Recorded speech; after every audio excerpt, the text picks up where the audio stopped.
Hi guys, it's Lee from Lee's Garden Maintenance. Today I want to talk about the garden as a journey.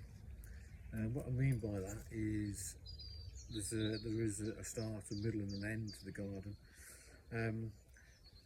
When you take on a new garden, 9 times out of 10 it's probably going to be a mess, it's going to be overgrown. So the initial thing is to get in there, get everything, get the lawn shaped up, get the beds shaped, look at the flowers that are in there. My personal thing is you don't go too mad in the flower bed because you don't know what's planted in there. Certainly if it's the beginning of the season or the end of the season, you're going to start ripping up bulbs and everything. But the garden is a journey. You're not going to change it overnight. You can change it overnight from a mess point of view, but to get it well established, you know, it takes a couple of years. And if you're lucky enough and you get the customers who let you do that, you have the same customers for years and years. You can develop the garden. Put their thoughts in, put your thoughts in, and it's great to see the garden coming on. And for me, there's nothing, I know this sounds a bit crazy, there's nothing more exciting than going back the following year, see how it's going and how it's doing, how you can improve it, how you work on it, and more importantly, that the customer's happy and they get out and use the garden, which is one of the big successes for me. Got a few customers that never sat in the garden and they would probably just say, oh, just cut the grass.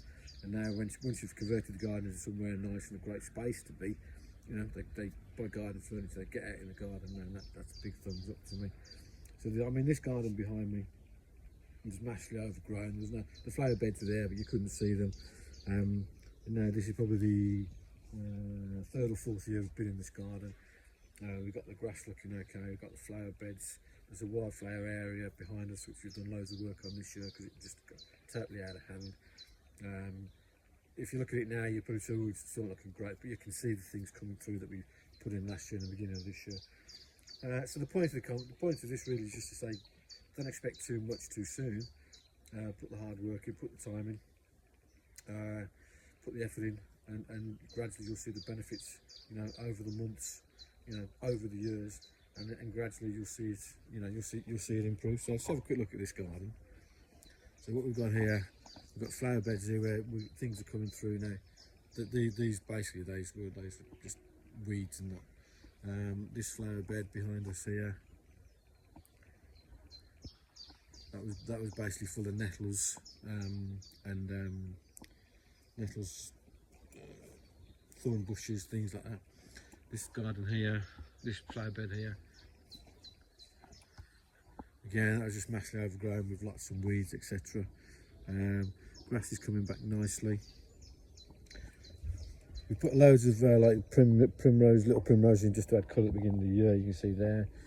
And from the garden, when you look down from the top, before the customer would just see a sea of green, and now they can obviously see some colour at the beginning of the season, and gradually when everything else starts growing, they'll see colour all through the season, which is the goal of this year, is to get the gardens looking with colouring. There's a cherry tree that we planted last year, which is going to be nice. It's going to give us some colour. Again, put some little primroses in the bottom. So again, when the customer looks down, now they'll see a nice garden, which is really what it's all about. So yeah, so don't go disappointed in the first few visits or even the first year. It is a journey, as I say. Mr. Brian Cunningham, who's helped me a lot, he's always said that for me. And I'm a very old man now, though. He always says, yeah, it's a journey, and he's right. So yeah, keep gardening, guys. All the best, and we'll see you soon.